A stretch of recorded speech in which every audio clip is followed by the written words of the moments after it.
Hello friends, আপনারা দেখছেন আপনাদের প্রিয় চ্যানেল টেকনিক্যাল ইন্ডিয়া।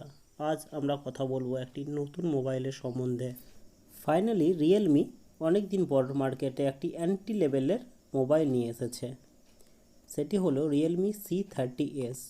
কোম্পানি কিছু জিনিস এটার ইউনিক বানিয়েছে। যেমন প্রথমেই দেখা যায়, চোখে পড়ে যেটা, তার ব্যাক প্যানেল ডিজাইনটা কোম্পানি খুব সুন্দরভাবে বানিয়েছে,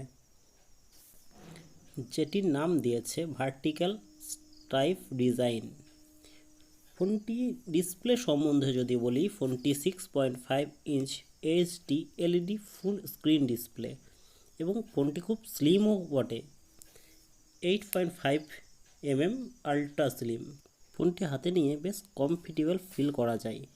ফোনটির সাইডের দিকে যদি দেখি, রাইট সাইডে দিচ্ছে আপ অ্যান্ড ডাউন ভলিউম কি এবং পাওয়ার কি, সাথে দিচ্ছে ফার্স্ট ফিঙ্গারপ্রিন্ট।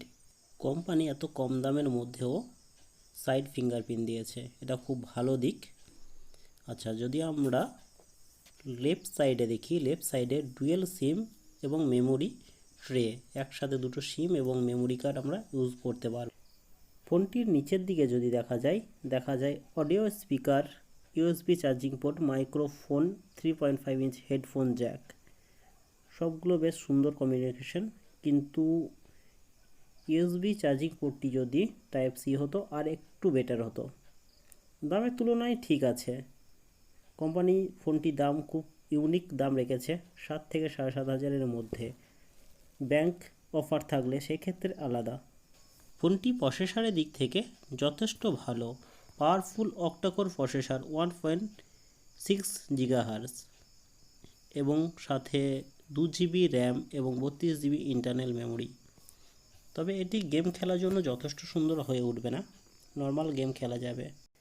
এবার আমরা দেখে নেব ফোনটির ক্যামেরা এবং battery.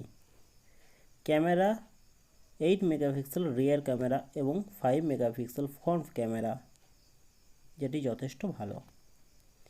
Battery 5000 ampere powerful battery, যেটি একবার ফুল চার্জ করতে সময় লাগবে 3 থেকে 3.5 ঘন্টা এবং স্ট্যান্ড বাই যদি আমরা ব্যবহার করি 2 দিন ব্যাকআপ পাবো এবং ভিডিও দেখলে 6 ঘন্টা কন্টিনিউ ব্যাকআপ পাবো। সাথে চার্জ করার জন্য 10 ওয়াট একটি অ্যাডাপ্টার এবং মাইক্রো ইউএসবি কেবল। ফোনটির network 4G VoLTE, 4G 3G 2G band, যথেষ্ট ভালো। ফোনটি মূলত যারা কম দামে একটি ভালো ফোন খুঁজছেন তাদের জন্য যথেষ্ট সুন্দর হবে এবং বাড়িতে যারা রাফ ইউজ করবেন তাদের জন্য যথেষ্ট সুন্দর হবে, কিন্তু গেম খেলার জন্য খুব একটি ভালো হবে না ফোনটি। যারা বাড়িতে রাফ ইউজ করার জন্য একটি ভালো ফোন খুঁজছেন তাদের জন্য যথেষ্ট সুন্দর, এবং বাড়িতে গার্জেন যারা আছে, বয়স্ক মানুষ, তাদেরকে যদি দেবো হবেন রাফ ইউজের জন্য, তো তাদের জন্য যথেষ্ট সুন্দর হবে ফোনটি। সেই ক্ষেত্রে অন্যান্য ফোনের থেকে এই ফোনটা আমার কাছে বেশ ভালো লেগেছে। আপনাদের কেমন লাগছে সেটি নিচে কমেন্ট বক্সে কমেন্ট করে জানাবেন।